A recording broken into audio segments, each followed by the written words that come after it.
Nica coffee grain. No, it's not made with coffee. The coffee is not spelled the same way neither. Coffee is the name of the guy who invented this.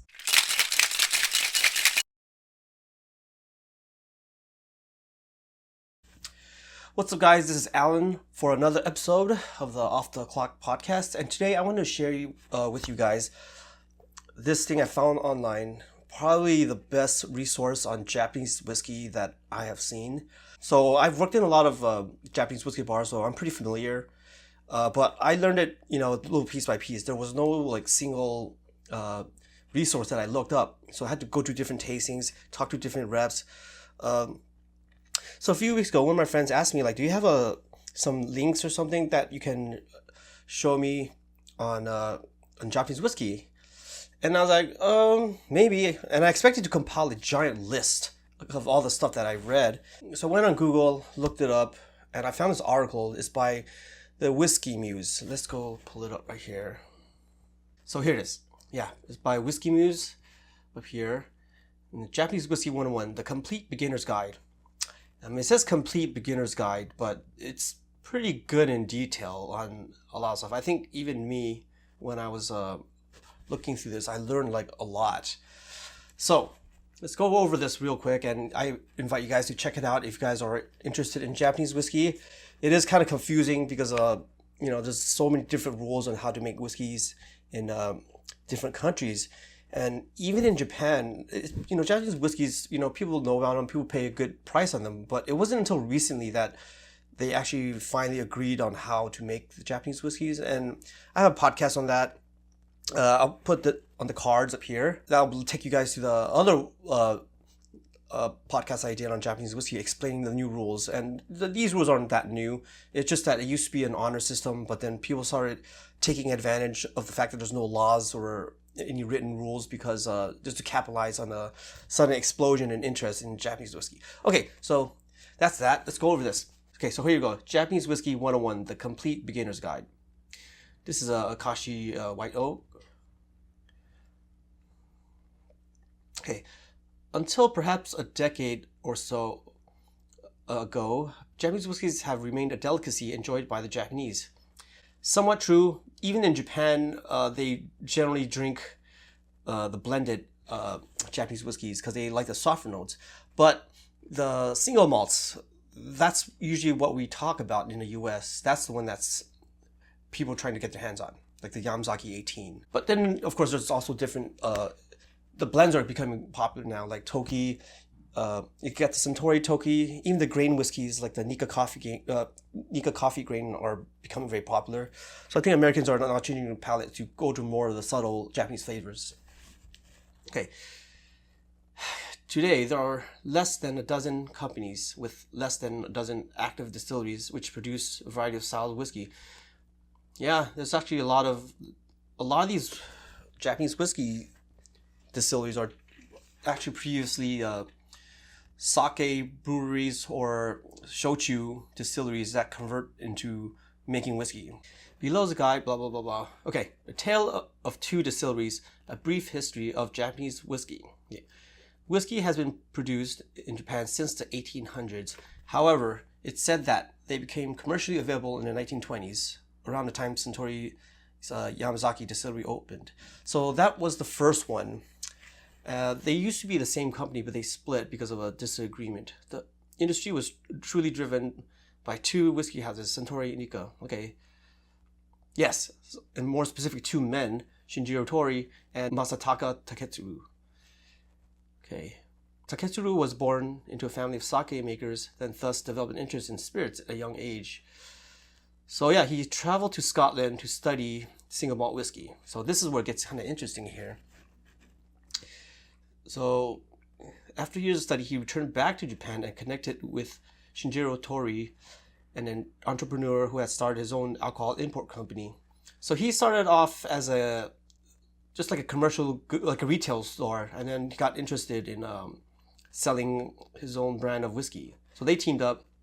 Together, they started Yamazaki Distillery, opened between 1923 and 1924, under the company name Kotobukiya. Now, over the years, Taketsuru and Tori began to have disagreements with the way in which whiskey was produced. And in 1934, Taketsuru left the company and started his own company, Dai Nippon Kaju, and built Yoichi Distillery in Hokkaido. So if you are a fan of Nica whiskeys, a lot of these names probably sound familiar. Like they have the Taketsuru, the vatted malts. And then, and the Yoichi Distillery is also sold as a single malt. Wait a second. Kotobukiya, Dai Nippon Kaju. Why haven't you heard of these? Well, other than being impossible to pronounce by us Westerners, over the time, the companies were rebranded and renamed. Kotobukiya became Suntory, which became Beam Suntory. And Dai Nippon Kaju became Nica. See, this is interesting. I actually did not know that. When I learned about whiskey, I just thought it was just Suntory and Nica. I didn't know that they had different names before. The name Suntory is kind of interesting because that's not a Japanese.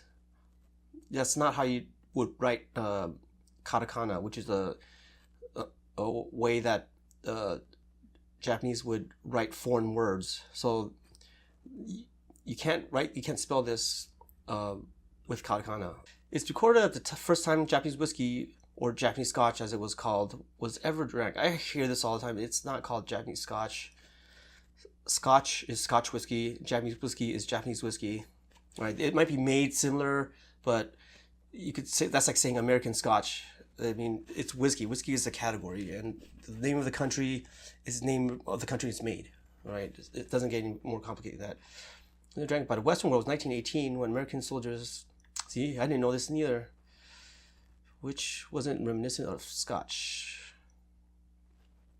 So the soldiers had it. So I didn't know about this. So this is a very interesting little tidbit here. Okay, distilling differently. Japan versus Scotland. So Scotland has 5 different regions on making single malt whiskies, and they're all different. In Scotland, there are about 100 distilleries. Japan has far fewer distilleries, less than a dozen in fact. So this is the main difference right here. Blended whiskeys are usually blended with, multiple distilleries, but because in the beginning you only had 2, which is Suntory and Nica, they had to make all their blends in the same company. They might have different locations, but okay, let's take an example of like Johnnie Walker Black. Johnnie Walker is not a distillery. They don't make any whiskey. They are wine merchants. They buy different whiskeys and they blend it, and they call it the Johnnie Walker blend, the red blend, the black label blend, but they don't make any of the whiskeys. So because Japan started with so few distilleries, they had to make their own different styles and then blend it because they were trying to mimic the Scottish style. Monkey Shoulder is made from distilleries from Balvenie, Glenfiddich, and Kinnevie. So yeah, that's an example. Some people don't tell you what their blends are. Some people do, unless there are multiple distilleries owned by a company like Suntory and Nica. So this is true. Suntory now has 3 distilleries: Yamazaki, Hakushu, and Chita. And Nica has the Yoichi and Miyagikyo. And they also have several coffee stills, which I think are in the Miyagikyo distillery. So the Miyagikyo distillery has both column stills and a continuous coffee still. Okay, going down here, long and short is that Japanese has a unique system where a single distillery produces multiple distillates, which is very uncommon in Scotland. For example, the Yamazaki distillery there's multiple stills. So this approach is very, very different. And people think that, Yamazaki 18 is just an older version of Yamazaki 12, but it's not. They start off differently by different blending, because they're like, even the oak that they go into are different. So Yamazaki 12 is going to go, mostly bourbon casks, and then Yamazaki 18 is going to go into mostly sherry casks. So yeah, they make their own styles within one distillery. However, Yamazaki uses malted barley, wood, steel fermenters, 2 fermentations, and 7 unique proper still styles. 5 types so they can theoretically make 7. Yep. So not only are the stills different, they have different casks that we talked about earlier. So the Yamazaki distillery can theoretically make 70 different types of whiskeys out of one distillery, just by math. G whiskey. Whiskey made from local distillery, that's only within that local region. Think craft whiskey. The only catch is that rules surrounding whiskey production are somewhat relaxed in Japan, so local whiskeys may not be made of proper stills or even out of grain. Yeah, like a lot of these smaller, newer Japanese whiskeys, they're just aged shochu. So they're made from rice, which is not a traditional ingredient. So a lot of them are capitalizing the popularity of Japanese whiskeys. So they know that these rules are lax, so they make their own Japanese whiskeys and try to, capitalize on the interest in that. And hey, here's a new whiskey that we've been producing. Our distillery is 400 years old, which is technically could be true, but they've only been making whiskey like the past 2 years. Okay, pure malt. So this pure malt used by Nica. Pure malts are the equivalent of blended malts of Scotland. They're also known as vatted malts. This is they don't really do this in Scotland anymore. Vatted malts used to be kind of popular, but yeah, they would blend the Taketsu, for example. It's a blend of Yoichi malts and Miyagikyo malt whiskeys. Mizuwari, the term for whiskey and water. So this is a very common way to serve sake, and when Japanese whiskeys were new, they were too strong. The flavor, Japanese flavors, they tend to go more subtle flavors. So this is a way of diluting the whiskey to make it softer. It's usually just water and a large ice, and they stir it a few times. Oyuwari, Japanese hot toddy. Japanese highball. So it's very similar to the mizuwari, except soda water. Highballs are extremely popular in Japan, with them even being available in canned form at convenience stores. And it's not just Japanese whiskey. Like, you could go to Japan and see Jack Daniel's canned highballs. Like, that's how they drink American whiskey as well. And I don't know why they don't do this in the US. It seems like especially with all these hard seltzers coming out, which is usually some kind of neutral spirit and, a flavored soda water. Like, why don't they have whiskey highballs? People drink them at bars, so I think people would buy them here. I mean, the fact that they're selling it over there and not here is kind of blows my mind, especially there's like a market that I think there's a market for it here. Mizunara cask. Mongolian oak is a type of oak indigenous to Asia. While it is the same family as American oak and European oak, it is very soft and porous and therefore susceptible to leaks and damages. So as of now, I believe Suntory owns all of the Mizunara trees. There's not a lot of them, and they leak a lot. They pour, they were forced to use them during, I think, World War II, because there was a wood shortage, and people noticed they leaked. Like high rates of Angel's share, which is the evaporation of the whiskey inside the barrels because of the pores. But what whiskey was left tasted amazing. So the Mizunara oak is important because even though a lot of the whiskeys are primarily made from bourbon casks and sherry casks, a small portion of that is with Mizunara oak. So it's almost like bitters. They just only put a little bit of that juice into their single malt whiskeys. Shochu cask, they usually don't see oak, so I guess sometimes they reuse these key players. Okay, so these are the three, as we discussed, these are the three Suntory ones. Yamazaki, Hakushu, and Cheetah. So this was modeled off of Scottish style whiskeys, but it was too strong for Japanese palates, which I said, gravitate towards the more subtle flavors. So it did not do well. So they went their separate ways. So Kakubin still exists. I've had one of these. It's very, very light. So if you like single malts, you're probably not going to be a fan of that.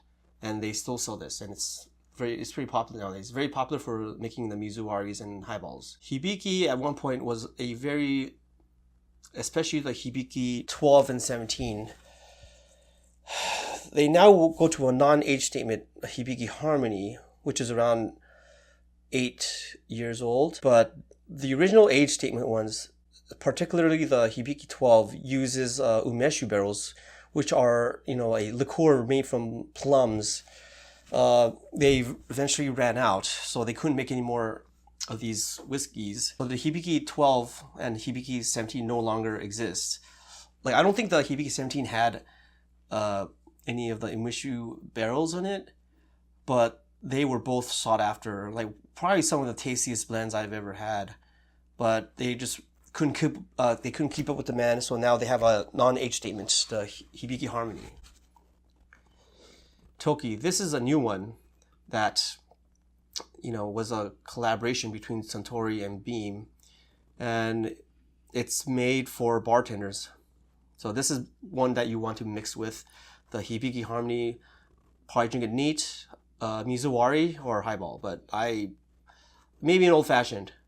But the Toki is better made for like cocktails. So this is what I would use as a well Japanese whiskey.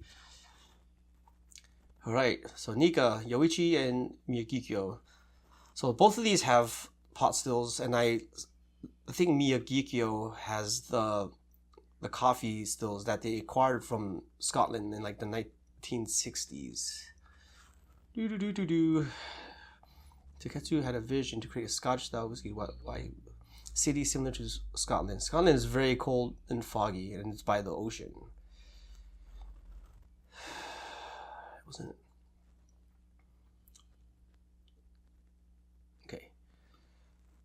Okay, I had this one before. This is good. Straight from both cast strength whiskey is bold. Yeah, we had a big one at my work. So let's go down to here. Nica coffee grain. No, it's not made with coffee. The coffee is not spelled the same way neither. Coffee is the name of the guy who invented this style of continuous still. So that's what it is. There's no coffee in it. So I hate it when people think there's coffee in it. Oh wait, they mentioned it too. Have nothing to do with coffee, but rather the coffee stills. Okay, that's funny that they mentioned it here. Yeah, both of these are really great. So the Nica coffee grain is going to be grain, which is probably going to be corn. Yeah, this is one of the few single grain whiskeys in general. Like, even Scotch whiskeys generally don't sell single grain whiskeys. So what that means is you've probably heard of single malt whiskeys, which are these bold, flavorful styles, like Michelin, Lagavulin, Lafroig, very powerful whiskeys.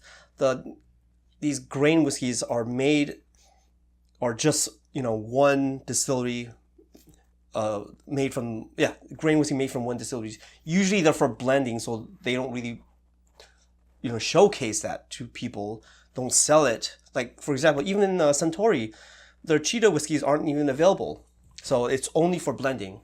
So they use the same so yeah, this is the coffee malt is interesting, because usually when you malt your barley, you want to put it into a pot still, because that's where all the flavor is.